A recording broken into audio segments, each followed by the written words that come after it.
రాత్రి 11 గంటలు గ్వాలియర్లోని ఓ హోటల్లో భోజనం చేసి ఇద్దరు డిఎస్పీలు బయటకొచ్చారు. వీళ్ళిద్దరూ ఎస్ఐలుగా ఒకేసారి కలిసి కెరీర్ మొదలు పెట్టారు. వారి పేర్లు Ratnesh Singh Tomar, Vijay Singh Bhadoria. By elections duty పట్టంతో ఇద్దరు కలుసుకున్నారు. ఇద్దరు క్రైమ్ బ్రాంచ్ లోనే పనిచేస్తున్న లొకేషన్స్ వేరు. అయితే డ్యూటీ ఒకే చోట పడడంతో రాత్రి సమయంలో భోజనం కోసం కారులో బయటకొచ్చారు. చలికాలం కావడంతో రోడ్లన్నీ ఖాళీగా ఉన్నాయి. విజయ్ కారును పాన్ షాప్ దగ్గర ఆపమని డ్రైవర్ కు చెప్పాడు. పాన్ షాప్ దగ్గర కారు ఆగింది. చలి ఎక్కువగా ఉండడంతో ఓ సిగరెట్ తాగాలనుకున్నారు. రత్నేష్ కూడా కారు దిగాడు. విజయ్ సిగరెట్ కాల్చుతూ పక్కకు చూశాడు. గ్వాలియర్ లష్కర్ ప్రాంతంలోని ఓ ఫంక్షన్ హాల్ దగ్గర బెగ్గర అన్నం ఏరుకుంటున్నాడు. పైగా బట్టలు లేవు, కాళ్లకు చెప్పులు కూడా లేవు. అతన్ని చూడగానే డిఎస్పీ విజయ్ మనసు చివుక్కుమంది. డ్రైవర్ ని పిలిచి పక్కనే ఉన్న హోటల్లో భోజనం పార్సల్ తీసుకురమ్మని 500 రూపాయల నోట్ ఇచ్చాడు. డ్రైవర్ భోజనం తీసుకుని వచ్చాడు. విజయ్ రత్నేష్ లు బెగ్గర్ను చూసి అయ్యో పాపమనుకున్నారు. ఇద్దరు ఆ బిచ్చగాడి దగ్గరకు వెళ్లారు. ఆ చెత్తలోని అన్నం ఏరుకోకు, ఇదిగో భోజనం, పక్కనే కూర్చొని తినమని చెప్పాడు. సడన్ గా వాటర్ లేదని గ్రహించిన విజయ్ డ్రైవర్ ని పిలిచి కారులోని 2 వాటర్ బాటిల్స్ తీసుకురమ్మని చెప్పాడు.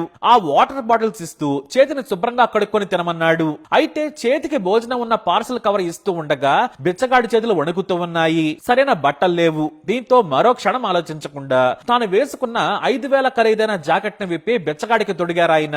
ఇక రత్నేష్ తన క్యాజువల్ షూని బిచ్చగాడికి ఇచ్చాడు. ఇక్కడే ఉంటావా అంటే ఇక్కడే ఉంటానన్నాడు. రేపు దుప్పట్లు మా డ్రైవర్ తో పంపిస్తాను, జాగ్రత్తగా వాడుకోమని చెప్పారు. సరేనని చెప్పాడు బిచ్చగాడు. ఆ తర్వాత ఇద్దరు కారు వైపు బయలుదేరారు. మరో 4 రోజుల్లో ఎన్నికలు. ఆ పనులున్నాయని మాట్లాడుకుంటూ వెనుదిరిగారు. కానీ ఇంతలోనే ఆ బిచ్చగాడు అరే రత్నేష్, అరే విజయ్ అని పిలిచాడు. దీంతో వెనక్కి తిరిగారిద్దరు. ఆ పిలుపు విని షాక్ అయిపోయారు.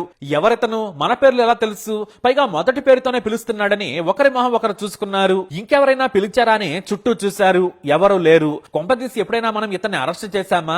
ఒకవేళ చేస్తే ఒరేయని ఎందుకంటాడు, పిచ్చోడిలా మరి పిలిచాడా అనుకుని దగ్గరకెళ్లారు. తీక్షణంగా చూశారు. నీకు తెలుసా అంటే నీకు తెలుసా అనుకున్నారు.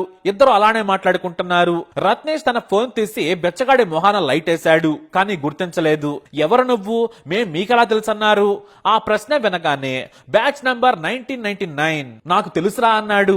ఆ గొంతు వినగానే రే మన మనీష్ మిశ్రా అని విజయ్ గుర్తించాడు. తమ పాత బ్యాచ్ మేట్ ను చూసి ఒక్కసారిగా ఇద్దరు బాధపడ్డారు. ఏమైందిరా ఎలా అయ్యామంటే ఏమో నాకేం తెలుసు, ఇలా అయ్యానన్నాడు. కొన్ని ప్రశ్నలకు బాగానే సమాధానం చెబుతున్నాడు. వెంటనే అతన్ని తమ కారులో రావాలని కోరారు. కానీ తాను రానన్నాడు. ప్లీజ్ వస్తే నీకు మంచి భోజనం పెట్టిస్తాం, మనం కలిసి మాట్లాడుకుందామని బ్రతిమలాడారిద్దరు. కానీ తాను రానన్నాడు. సరే నువ్వు పడుకోమని చెప్పి వెళ్లిపోయారు. ఆ మర్నాడు ఉదయమే ఇద్దరు 2 కార్లలో వచ్చారు. అంతేకాదు తమకు తెలిసిన వ్యక్తి ద్వారా స్వర్గ సదన్ షెల్టర్ సిబ్బందిని కూడా తీసుకొచ్చారు. మనీష్ ను తమ వెంట రావాలని బ్రతిమలాడారు. కానీ రానన్నాడు మనీష్. తమ ఫోన్ లో మన అప్పటి స్నేహం చూడమని బ్యాచ్ ఫోటోలన్నీ చూపించారు. చివరకు వాటిని చూసి నవ్విన మనీష్ మనమే కదా అన్నాడు. ఎలా ఉంది డ్యూటీ, ఇప్పుడైనా సరిగ్గా కాలుస్తున్నావా లేదంటే చేయి వణుకుతుందా అని జోక్ చేశాడు మనీష్. ఆ మాట విన్న విజయ్ నువ్వు వచ్చి తొందరగా ట్రైనింగ్ ఇవ్వాలి పద అన్నాడు. మనీష్ ను షెల్టర్ హోమ్ కి తీసుకెళ్లి నీటిగా గుండు కొట్టించి స్నానం చేయించి కొత్త బట్టలేశారు ఇద్దరు స్నేహితులు. అతని గురించి కుటుంబ సభ్యులకు ఫోన్ చేశారు. ఆశ్చర్యకరమైన విషయం ఏంటంటే పిచ్చివాడిగా మారక ముందు తన తమ్ముడు ఉమేష్ మిశ్రాకు తానే శిక్షణ ఇచ్చాడు. బాగా చదివించగా అతనికి కూడా ఎస్ఐ జాబ్ వచ్చింది. గుణా జిల్లాలో పనిచేస్తున్నాడని తెలుసుకున్నారు. ఫోన్ లోనే మిశ్రా గ్రామమైన శివపురి జిల్లాలోని రతియానా గ్రామంకు సమాచారం ఇచ్చారు. అతని తల్లిదండ్రులు తామొస్తామని చెప్పారు. మీరు అక్కర్లేదు కానీ మీ అబ్బాయిని పంపించండి, మేము సైకియాట్రిస్ట్ తో చికిత్స చేయిస్తున్నాం, అతను వచ్చి వెళ్ళాక మీరు రండి, మీ అందరూ కలిస్తే మళ్ళీ మామూలు మనిషి అవుతాడని చెప్పాడు విజయ్. మొత్తం ట్రీట్మెంట్ ముగిశాకే తీసుకెళ్ళండి, నేను రోజు డాక్టర్ తో మాట్లాడుతుంటాను, మీరేం కంగారు పడద్దని చెప్పాడు డిఎస్పీ విజయ్. అసలేం జరిగిందని విచారణ చేయగా విషాదకరమైన విషయాలు తెలిసాయి. మధ్యతరగతి కుటుంబానికి చెందిన మనీష్ మిశ్రా చదువులో టాపర్. కానీ డిగ్రీ పూర్తి కాగానే ప్రభుత్వ ఉద్యోగం సంపాదిస్తే తప్ప ఆర్థికంగా నిలబడలేమని భావించారు. దీంతో కష్టపడి చదువుకుని ఎస్ఐ జాబ్ సంపాదించారు ఆయన. 1999 బ్యాచ్ లో మొత్తం 250 మంది ఉన్నారు. వారిలో షూటింగ్ లో టాపర్ గా నిలిచాడు మనీష్ మిశ్రా. అంతేకాదు లీగల్ సబ్జెక్ట్ లోనూ చురుకే. సామాన్యుల వైపు పనిచేయాలనే తపనుండేది. అయితే డ్యూటీలోకి దిగాక మనం చేయాల్సింది ఏమీ ఉండదు, అంతా ఉన్నతాధికారులు నాయకులు చెప్పినట్లే నడుచుకోవాలని అర్థం చేసుకున్నాడు. డ్యూటీలో విపరీతమైన ఒత్తిడి ఎదురైంది. ఇంతలో పెళ్లి కూడా జరిగింది. కొన్ని తప్పుడు పనులను కూడా చేయాలని ఉన్నతాధికారులు ఒత్తిడి చేశారు. దీంతో మానసిక ఘర్షణకు గురయ్యారాయన. నిత్యం ఆలోచిస్తూ ఉద్యోగం వదిలేయలేక, తప్పుడు పని చేయలేక ఏకంగా మానసికంగా కుంగిపోయాడు. డిప్రెషన్ కు గురై లాంగ్ లీవ్ పెట్టేశాడు. ఆ తర్వాత కూడా మానసిక సమస్యల కారణంగా స్టేషన్ లో ఇష్టం వచ్చినట్లు ప్రవర్తించేవారు. ఉన్నతాధికారులు చెప్పినా కూడా ఎదురు తిరిగేవాడు. దీంతో మానసిక స్థితి సరిగ్గా లేదని సస్పెండ్ చేశారు. ఆ తర్వాత ఇంటి దగ్గరే ఉన్నాడు. కానీ చెప్పా పెట్టకుండా వెళ్లేవాడు. కుటుంబ సభ్యులు ఎన్నోసార్లు బయటకు వెళ్తే తీసుకొచ్చారు. చివరకు తాను ఎవరు, తన ఇల్లు ఎక్కడ అనే విషయం కూడా మరిచిపోయి తిరగడం మొదలు పెట్టాడు. అలా ఏకంగా ఓ రోజు బయటకొచ్చి మిస్ అయిపోయాడు. అంతకు ముందే భర్తకు పిచ్చి పట్టిందని భార్య విడాకులు తీసుకుని వెళ్లిపోయింది. నాటి నుంచి ఎక్కడున్నాడో ఎవరికీ తెలియదు. ఇలా చివరకు తన బ్యాచ్ స్నేహితులైన విజయ్ రత్నేష్ లకు కనిపించాడు.